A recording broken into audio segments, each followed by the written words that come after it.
Hello guys, स्वागत है आप सभी का आपका अपने यूट्यूब चैनल एनएसएन क्लासेस पर। फ्रेंड्स, इस वीडियो में हम झारखंड की संचार व्यवस्था तथा विद्युत परियोजनाएं पढ़ने वाले हैं। ठीक है, तो ये जो सीरीज ये झारखंड इकोनॉमी की है, झारखंड इकोनॉमी की है। ठीक है, तो ये जो है वो लास्ट तक आने वाला है। ठीक है, ये कंप्लीट हो जाएगा, उसके जस्ट बाद जो है हम झारखंड की राज व्यवस्था पढ़ेंगे।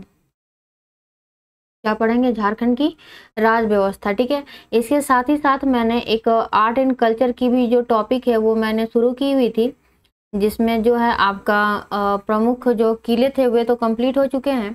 और मैंने अभी हाल ही में 1-2 दिन पहले ही शायद अपलोड किया है प्रमुख मंदिर, झारखंड के प्रमुख मंदिर।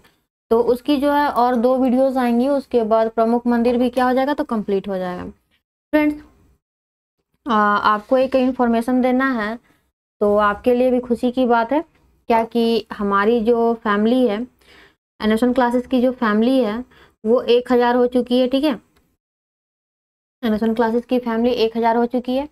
तो इसी तरह से आप लोग जो हैं हमसे जुड़ते जाइए। ठीक है, और हमारा साथ दीजिए आगे बढ़ने में। तो आज ये फैमिली 1000 की है, हो सकता है कल चल के ये 10,000 हो जाए। ठीक है, फिर 1 लाख हो जाए, इस तरह से ये बढ़ते चला जाएगा। तो उसमें क्या होगा कि आपके लिए भी बहुत सारे लोग जो हैं और भी टीचर्स जो हैं वो आके हमारे चैनल पे पढ़ाएंगे, तो आपके लिए भी फ़ायदा है और ये हमारे चैनल के लिए भी फ़ायदेमंद होगा, ताकि और लोग भी जुड़ेंगे हमसे। ठीक है, तो इसी तरह से आप जो है हमारा साथ दीजिए और अपना प्यार जो है हमारे साथ बनाए रखिए। ठीक है, चलिए अब हम शुरू करते हैं। क्या अब जो हमारी पढ़ाई करने वाली चीज़ें हैं, तो हम पढ़ने वाले इसमें क्या, झारखंड की संचार व्यवस्था और विद्युत परियोजना। तो सबसे पहले हम पढ़ेंगे क्या, कम्युनिकेशन सिस्टम को पढ़ेंगे। ठीक है, तो सिलेबस हम देख लेते हैं। इसमें हमने सारी चीज़ों को तो कंप्लीट कर लिया है, जैसे झारखंड की अर्थव्यवस्था का परिचय, झारखंड में खनिज संसाधन, झारखंड के उद्योग, झारखंड के परिवहन प्रणाली, झारखंड की संचार व्यवस्था आज हम करेंगे। ठीक है, और झारखंड में विद्युत परियोजना, ये दोनों टॉपिक को आज हम पढ़ने वाले हैं। तो चलिए सबसे पहले हम पढ़ते हैं क्या, झारखंड के संचार व्यवस्था। तो देखिए, झारखंड की संचार व्यवस्था को 3 भागों में बांटा गया है। किस किस में? तो डाक व्यवस्था, आकाशवाणी प्रसारण व्यवस्था। ये आकाशवाणी प्रसारण व्यवस्था जो है ये रेडियो से संबंधित है। किससे संबंधित है? रेडियो से। ठीक है, और ये दूरदर्शन व्यवस्था, दूरदर्शन व्यवस्था वही जो आपकी टेलीविजन है। ठीक है, तो चलिए हम इसको सबसे पहले क्या है, डाक व्यवस्था यानी कि पोस्टल सिस्टम, पहले हम इसे देखते हैं। डाक व्यवस्था को क्या कहा जाता है? Postal system. इसे हम क्या कहते हैं? Postal system. ठीक है, तो झारखंड में डाक सर्किल की स्थापना कब हुई थी? तो इसकी स्थापना हुई थी 12 जनवरी 2001 को। इसकी स्थापना कब हुई? 12 जनवरी 2001 को हुई थी। ठीक है, देखिए जब झारखंड जो है, जैसे देखिए यहाँ पे तो 2001 की डेट लिखी हुई है, झारखंड की स्थापना 15 नवंबर 2000 में हुई है। 15 नवंबर 2000, यानी कि इससे पहले जैसे मान लीजिए अगर डाक की अगर व्यवस्था होगी थोड़ी मोड़ी जो भी होगी, इससे पहले ये किसके अंतर्गत आता होगा? तो बिहार डाक सर्किल के अंतर्गत। किसके अंतर्गत आता होगा? बिहार डाक सर्किल के अंतर्गत आता होगा। ठीक है, स्थापना तो हुई 2001 में, लेकिन मान लीजिए थोड़ा मोड़ा जो भी अगर कुछ काम चलता होगा, ठीक है, तो वो उस समय किसके अंतर्गत होता होगा? तो बिहार डाक सर्किल के अंतर्गत होता होगा। ठीक है, बात करते हैं झारखंड में कि झारखंड में जो है वो कितने पोस्टल डिवीजन है? तो कुल 7 पोस्टल डिवीजन है झारखंड में। झारखंड में कुल 7 पोस्टल डिवीजन। ये क्या लिखा जा रहा है? कुल 7 पोस्टल डिवीजन है। क्या क्या? तो पहला है रांची। पहला क्या है? रांची। दूसरा क्या है? धनबाद। दूसरा धनबाद। तीसरा क्या है? सिंहभूम। तीसरा सिंहभूम, चौथा संथाल परगना, चौथा संथाल परगना, पांचवा हजारीबाग, हजारीबाग, और छठा क्या है, पलामू, छठा पलामू, और सातवां क्या है, गिरिडीह, सातवां क्या है, गिरिडीह। ठीक है, रांची, धनबाद, सिंहभूम, संथाल परगना, हजारीबाग, पलामू और गिरिडीह। ठीक है, तो झारखंड डाक सर्किल के अंतर्गत जो है, झारखंड डाक सर्किल के अंतर्गत कुल कितने पोस्टल डिवीजन है, तो कुल 7 पोस्टल डिवीजन है। कितने पोस्टल डिवीजन है, कुल 7 पोस्टल डिवीजन है। ठीक है, अगर आपको पूछ दिया जाए कि कुल मेल सर्विस कितने हैं या रेलवे मेल सर्विस कितने हैं, तो 2 रेलवे मेल सर्विस हैं, 2 रेलवे मेल सर्विस है, रेलवे मेल सर्विस। कहाँ कहाँ, तो एक है रांची में और दूसरा कहाँ, धनबाद, एक रांची और दूसरा धनबाद। ठीक है, एक क्या है आपका, तो एक पोस्टल स्टोर डिपो है, postal store depot, postal store depot कहाँ पे है, तो रांची में।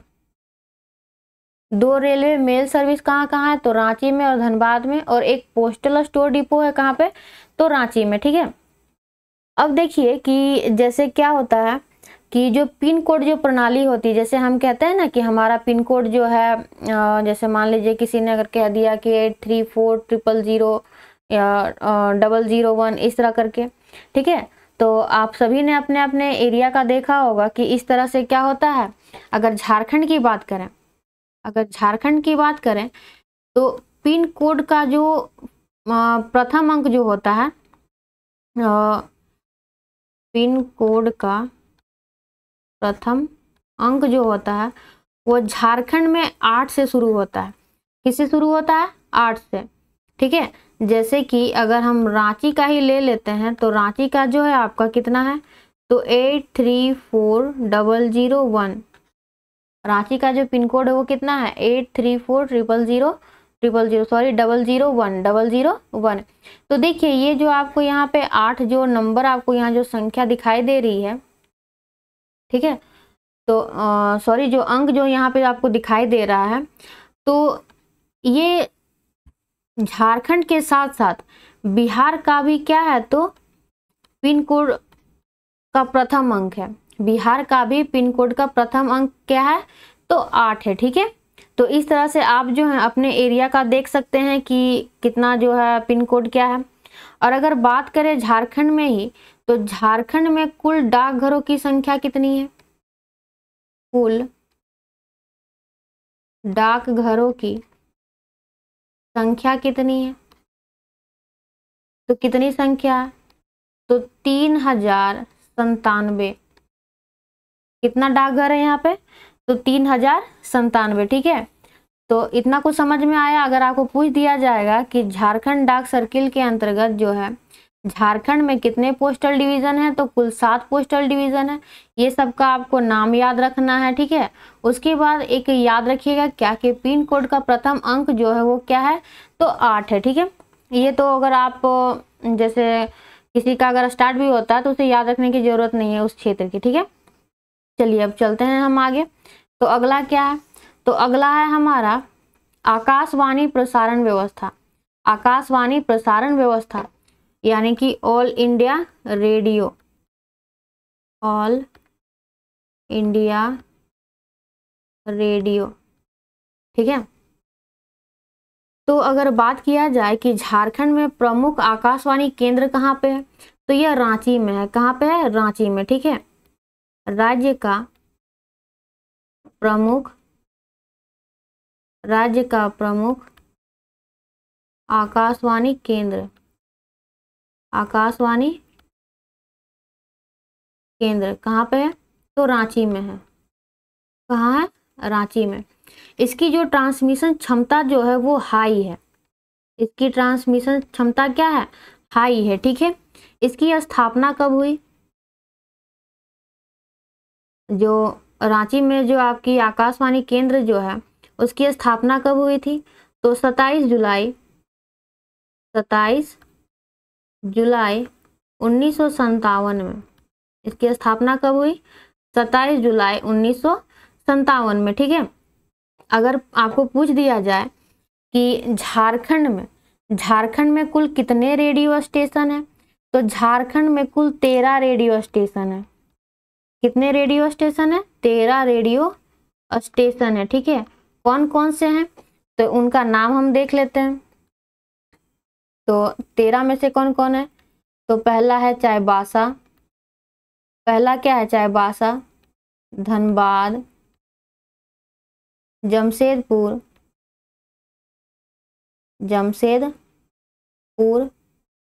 हजारीबाग, मेदिनीनगर, गढ़वा, गुमला, चतरा,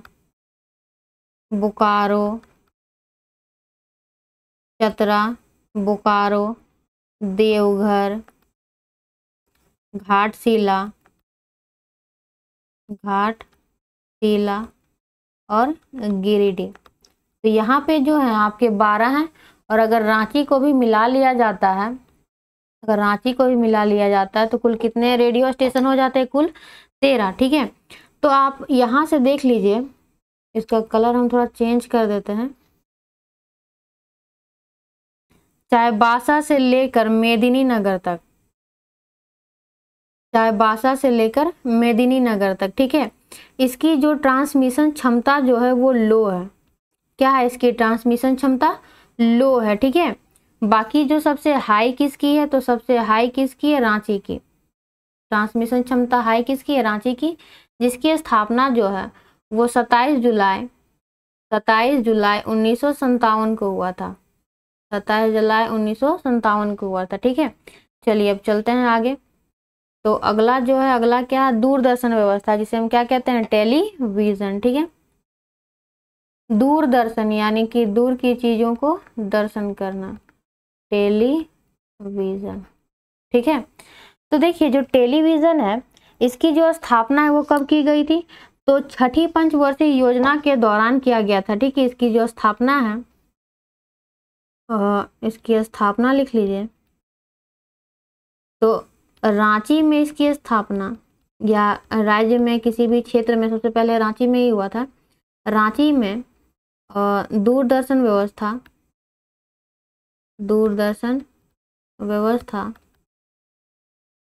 छठी पंचवर्षीय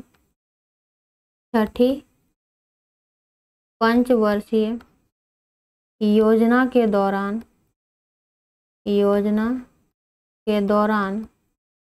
कब? तो 25 सितंबर 1984 को क्या किया गया था? तो रांची में दूरदर्शन व्यवस्था की छठी पंचवर्षीय योजना के दौरान 25 सितंबर 1984 को स्थापित की गई थी।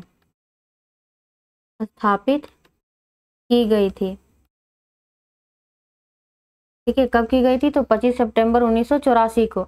इसकी जो फ्रीक्वेंसी है, रांची वाली जो आपकी दूरदर्शन व्यवस्था जो थी, उसकी फ्रीक्वेंसी जो है वो कैसी है? तो हाई है। फ्रीक्वेंसी कैसी है? इसकी हाई है। ठीक है। ये तो 1984 में हुआ था। ठीक है। जब वर्ष चल रहा था आपका 1983, इसको मिटा लेते हैं, थोड़ा ये ऊपर आ गया है। जब वर्ष चल रहा था 1983, इस समय क्या हुआ कि राष्ट्रीय उपग्रह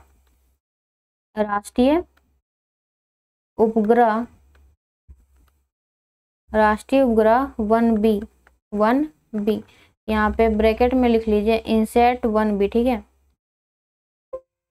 इनसेट 1B को जब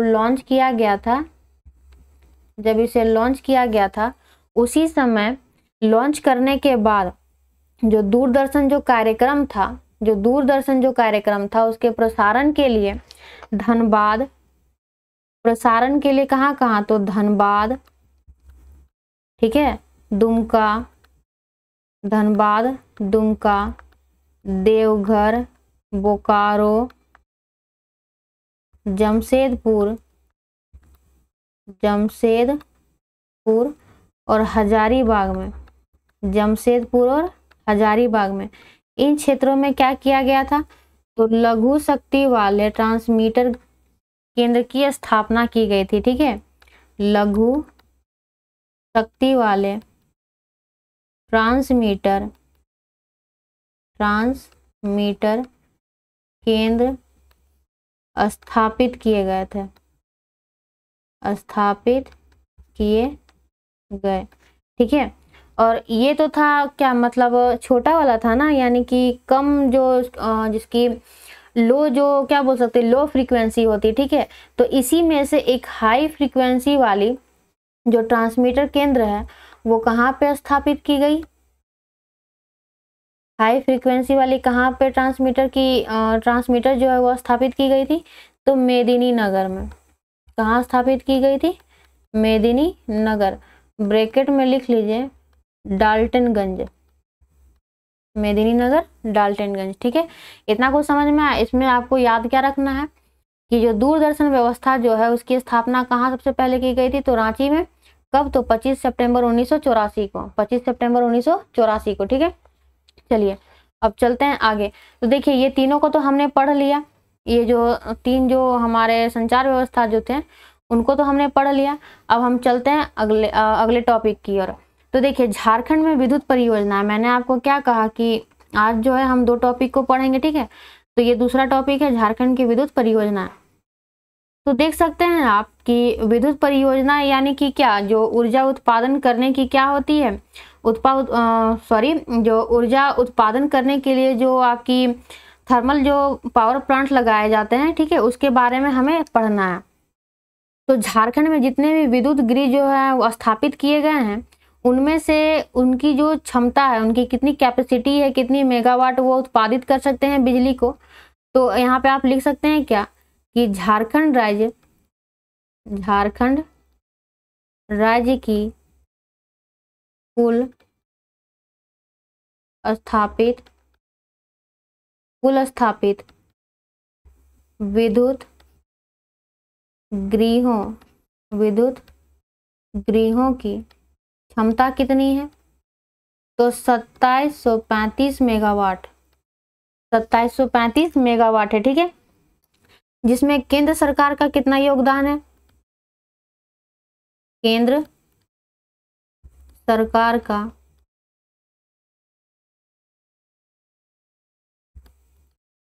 योगदान कितना है, तो 55.13%।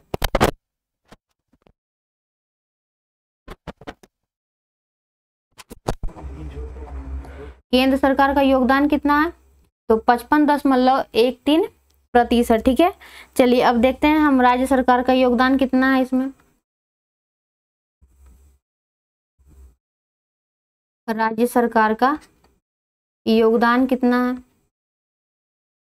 तो 20.26%। कितना है राज्य सरकार का योगदान, 20.26%।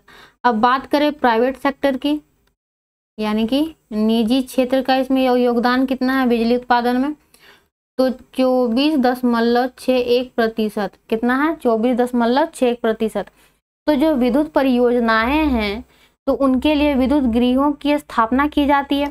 तो विद्युत गृह को स्थापित करने के लिए, जैसे ऊर्जा उत्पादन करने के लिए कोयले की जरूरत पड़ती है, उसके बाद जल की आवश्यकता पड़ती है। ठीक है, तो अगर बात किया जाए कि विद्युत उत्पादन में कोयले का कितना योगदान है, विद्युत उत्पादन में कोयले का योगदान, ठीक है, कितना है, तो 89%। कितना है, 89%। अगर जल का पूछा जाए, जल का योगदान कितना है, तो 7%। कितना है, 7%। ठीक है, और अगर नवीकरणीय माध्यम की बात किया जाए तब नवीकरणीय संसाधनों की अगर बात किया जाए कि इसका यूज करके कितना जो बिजली उत्पादित किया जाता है, तो 4%। कितना? 4%। ठीक है। अब बात करते हैं हम झारखंड में विद्युत परियोजनाओं की, तो यहाँ पे 2 तरह की विद्युत परियोजनाएं हैं। झारखंड में 2 तरह की विद्युत परियोजनाएं हैं। विद्युत परियोजनाएं हैं क्या क्या? तो एक तो पहला क्या है आपका, एक है ताप विद्युत परियोजना। एक क्या है आपका? ताप विद्युत परियोजना। ठीक है। और दूसरा है जल विद्युत परियोजना। पहला क्या है? ताप विद्युत परियोजना। और दूसरा क्या है? तो जल विद्युत परियोजना। जल विद्युत परियोजना।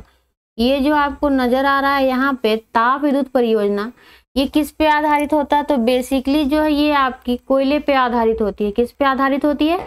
कोयले पे आधारित होती है। तो इसके अंतर्गत हम किसे किसे पढ़ेंगे? तो इसका कलर हम करते हैं चेंज। इसके अंतर्गत हम किसे किसे पढ़ेंगे? तो बोकारो ताप विद्युत गृह, बोकारो ताप विद्युत गृह। ठीक है। दूसरा चंद्रपुरा ताप विद्युत गृह, चंद्रपुरा ताप विद्युत गृह। तीसरा कोडरमा ताप विद्युत गृह। चौथा पतरातू ताप विद्युत गृह। पांचवा तेनुघाट ताप विद्युत गृह। उसके बाद उत्तरी कर्णपुरा, उत्तरी कर्णपुरा ताप विद्युत गृह। ठीक है। कितने हो गए? 1 2 3 और इधर 3 6। ठीक है। तो 6 जो है ताप विद्युत गृहों को हम पढ़ेंगे ताप विद्युत परियोजना में, जो किस पे आधारित होंगे? तो ये कोयले पे आधारित होंगे। और दूसरा क्या है? जल विद्युत परियोजना, जिसके अंतर्गत हम किसे किसे पढ़ेंगे? तो तिलैया जल विद्युत केंद्र, तिलैया जल विद्युत केंद्र, जल विद्युत केंद्र। ठीक है। उसके बाद मैथन जल विद्युत केंद्र। हम इसमें पूरा पूरा नहीं लिख रहे हैं। ठीक है। आप बस इसमें समझ जाइएगा क्योंकि मैं आपको तो बोल दे रही हूँ ये। उसके बाद स्वर्ण रेखा जल विद्युत केंद्र, स्वर्ण रेखा जल विद्युत केंद्र। उसके बाद कोनार जल विद्युत केंद्र, कोनार जल विद्युत केंद्र। उसके बाद अय्यर जल विद्युत केंद्र, ये जेठालाल वाला अय्यर नहीं है। ठीक है। अय्यर जल विद्युत केंद्र।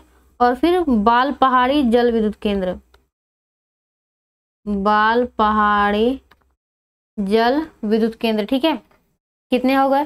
तो इसमें भी जो है आपकी कुल 6 जो विद्युत परियोजनाएं हैं उसे हम पढ़ेंगे। ठीक है। इसके अलावा जो आपकी प्राइवेट सेक्टर में जो कुछ कुछ चीजें हैं वो अन्य विद्युत परियोजनाओं में वो चीजें आ जाएंगी, तो उसे हम अगले वीडियो में कर लेंगे। ठीक है। अभी पहले हम क्या करेंगे? तो ताप विद्युत परियोजनाओं को कंप्लीट करेंगे, यानी कि इन 6 को पहले हम कंप्लीट करेंगे। ठीक है। तो जैसा कि आपको यहाँ पे नजर आ रहा, पहला क्या है? बोकारो ताप विद्युत गृह। क्या है पहला? बोकारो ताप विद्युत गृह। तो यह क्या है? तो कोयले पे आधारित, मैंने आपको बोला था ना कि ताप विद्युत गृह जो है वो बेसिकली किस पे आधारित होते हैं? कोयले पे। तो ये कोयले पर आधारित, कोयले पर आधारित प्रथम ताप विद्युत गृह है, प्रथम ताप विद्युत गृह है। ठीक है। यह कोयले पर आधारित प्रथम ताप विद्युत गृह है। और यह किसके अंतर्गत आती है? तो यह जो है दामोदर घाटी निगम, दामोदर घाटी निगम यानी कि डीवीसी, दामोदर वैली कॉरपोरेशन के तहत जो है यह स्थापित की गई थी। ठीक है। दामोदर घाटी निगम के तहत स्थापित। इसकी स्थापना कब हुई? तो इसकी स्थापना हुई 1953 में। स्थापना कब हुई? 1953 में, ठीक है। इसकी उत्पादन क्षमता कितनी है? उत्पादन क्षमता इसकी कितनी है? तो उत्पादन क्षमता इसकी 500 मेगावाट है। उत्पादन कितनी है इसकी? 500। उत्पादन क्षमता कितनी है? तो 500 मेगावाट। इससे पहले जो है आपको कुछ बुक्स में जो है वो 860 के लगभग दिखाएगा, ठीक है। अगर पूछा जाए कि यह जो संयंत्र है वो कौन सी नदी पे स्थापित है, तो यह बोकारो नदी पर स्थापित है। यह संयंत्र जो है वो किस पे स्थापित है? तो बोकारो नदी पर स्थापित है। जो बोकारो नदी है ये किसकी सहायक नदी है? तो यह दामोदर की सहायक नदी है। दामोदर नदी की सहायक नदी, दामोदर नदी की सहायक नदी है, ठीक है। इसकी स्थापना कब? 1953। किसके अंतर्गत ये कार्यरत है? तो दामोदर घाटी निगम, डीवीसी के अंतर्गत, ठीक है। चलिए चलते हैं आगे। चंद्रपुरा ताप विद्युत गृह, चंद्रपुरा ताप विद्युत गृह, इसकी स्थापना कब हुई? चंद्रपुरा ताप विद्युत गृह की स्थापना कब हुई? 1965 में। इसकी स्थापना कब हुई? 1965 में, ठीक है। यह किसके अंतर्गत कार्यरत है? तो दामोदर घाटी निगम के अंतर्गत। किसके अंतर्गत कार्यरत है? दामोदर घाटी निगम के अंतर्गत है, ठीक है। यह कौन से डिस्ट्रिक्ट पे आता है? तो इसका डिस्ट्रिक्ट क्या यानी कि कौन से जिला में है? तो यह बोकारो जिला में है। कौन से जिला में है? बोकारो जिला में है, ठीक है। देखिए मैंने अभी आपको बताया ना कि ये दामोदर घाटी निगम के अंतर्गत कार्यरत है, यानी कि ये इस बिजली संयंत्र का इसके द्वारा क्या किया जाता है? संचालन किया जाता है। अगर आपको सरकार की बात की जाए तो यह केंद्र सरकार के अधीन आती है। किसके अधीन आती है? केंद्र सरकार के अधीन आती है। लेकिन इसमें स्वामित्व जो है, इसमें स्वामित्व किसका है? तो इसमें 2 राज्य जैसे कि झारखंड और पश्चिम बंगाल, झारखंड और पश्चिम बंगाल, इन दोनों राज्यों के पास क्या है? तो इसका स्वामित्व है, ठीक है। यहाँ पे जो चंद्रपुरा ताप विद्युत गृह आप देख रहे हैं, इसमें जो है उत्पादन के लिए कुल 2 इकाइयां हैं, यानी कि 2 यूनिट्स हैं इसकी। कितने यूनिट्स हैं? 2 यूनिट्स। यूनिट कहने का सेंस है जो आपको बड़ा एक चिमनी जैसा जो नजर आता है, ठीक है, जिसमें बिजली उत्पादन किया जाता है। तो उसका सेंस कहाँ जा रहा है? यूनिट का सेंस वहीं जा रहा है, ठीक है। 2 यूनिट की जो उत्पादन क्षमता है वो कितनी है? तो 500 मेगावाट। 500 मेगावाट यानी कि एक की कितनी होगी? 250।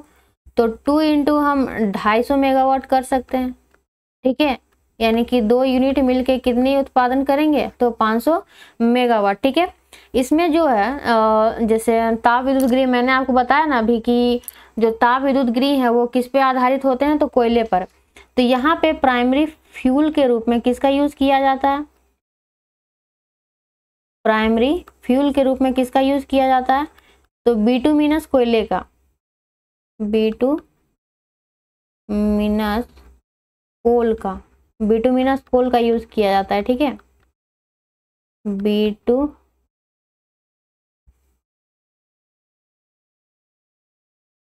बिटुमिनस कोयला प्राइमरी फ्यूल के रूप में किसका यूज किया जाता है? बिटुमिनस कोल का, ठीक है। चलिए आगे चलते हैं। अगला है क्या? कोडरमा ताप विद्युत गृह। कोडरमा ताप विद्युत गृह, इसकी स्थापना कब हुई? इसकी स्थापना हुई थी आपकी 2013 में। इसकी स्थापना कब हुई? 2013 में, ठीक है। यह कौन से जिले में आता है? तो कोडरमा जिले में स्थापित है। कोडरमा जिले में स्थापित, कोडरमा जिले में स्थापित है, ठीक है। अगर इसके अंदर अगर पूछ दिया जाए तो आप अगर पूछा जाए तब तो यह कहाँ है? Jaynagar CD block, Jaynagar CD block. और अगर इससे ज्यादा अगर आपको घुसा के पूछा जाए तो कहाँ से पूछेगा? बांझेडी, मतलब उसके आसपास का जो एरिया है वो पूछ देगा। तो खैर पूछता नहीं है उतना, ठीक है।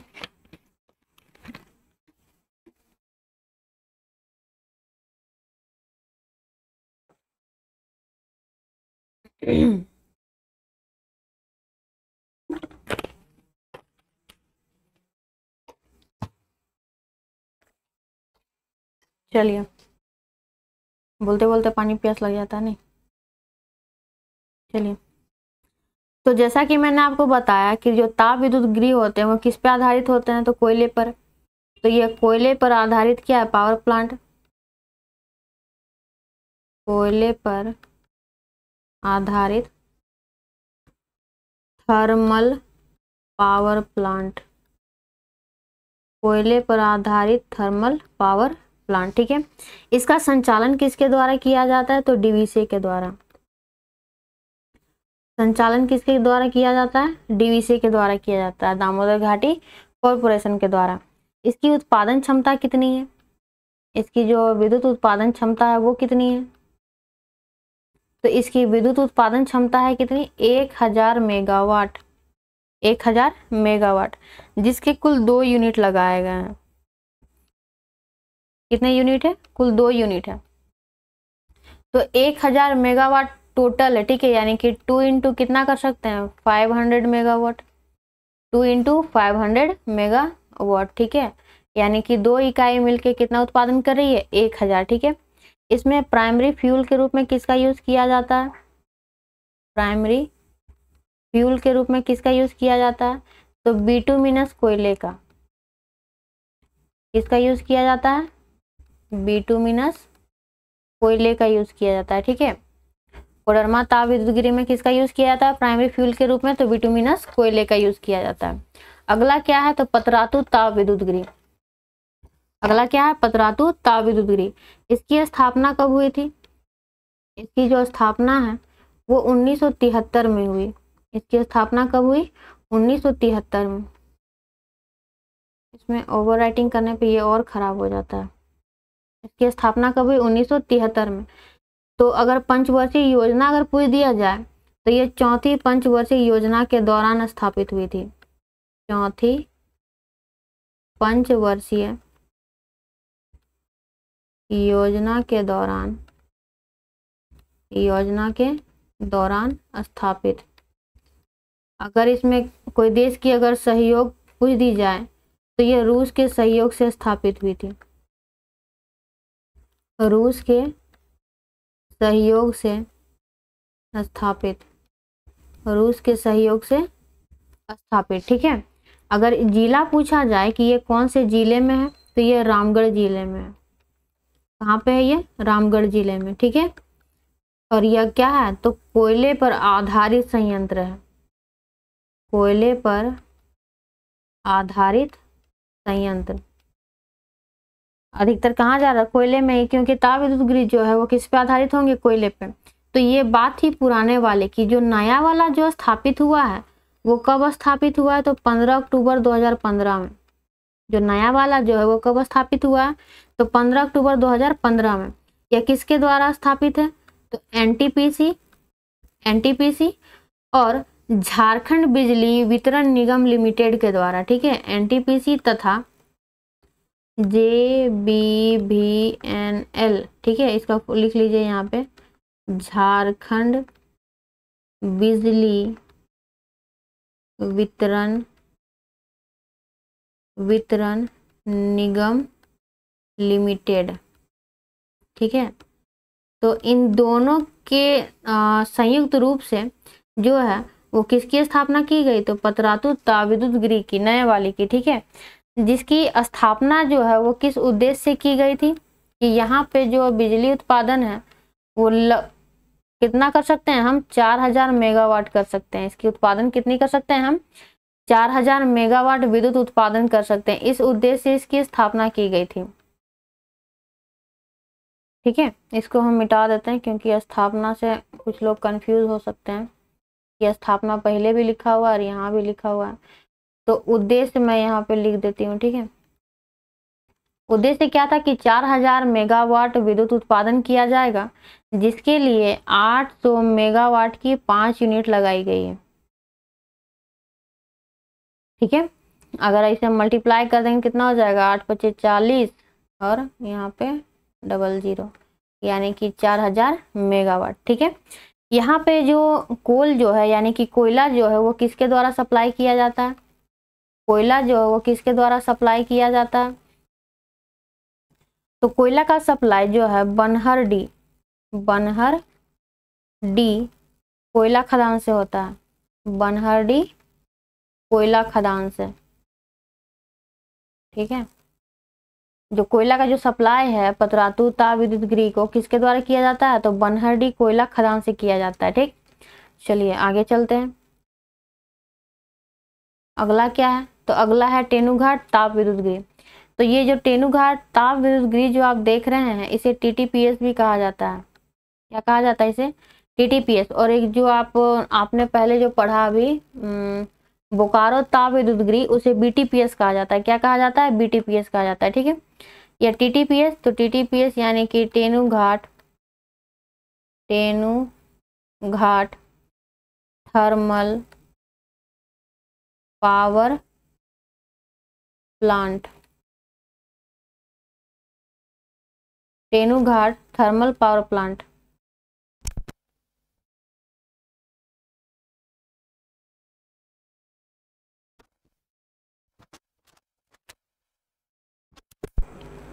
टेनुघाट ताप विद्युत गृह टीटीपीएस। ठीक है, चलिए आगे हम चलते हैं। यह जो टेनुघाट ताप विद्युत गृह है वो कौन से जिले में है, तो यह बोकारो जिले में है। कहाँ पे है ये, बोकारो जिले में है। ठीक है, बोकारो अगर स्थान पूछा जाए तो कहाँ पे है ये, तो बोकारो जिले में एक ललपनिया जो आपको पड़ता है क्षेत्र, वहां पे क्या ये स्थापित है। ठीक है, बोकारो जिले में ललपनिया में स्थापित, ललपनिया में स्थापित है। ठीक है, इसकी जो स्थापना है, इसकी जो स्थापना है वो कब हुई, 1956 में। स्थापना कब हुई, 1956 में।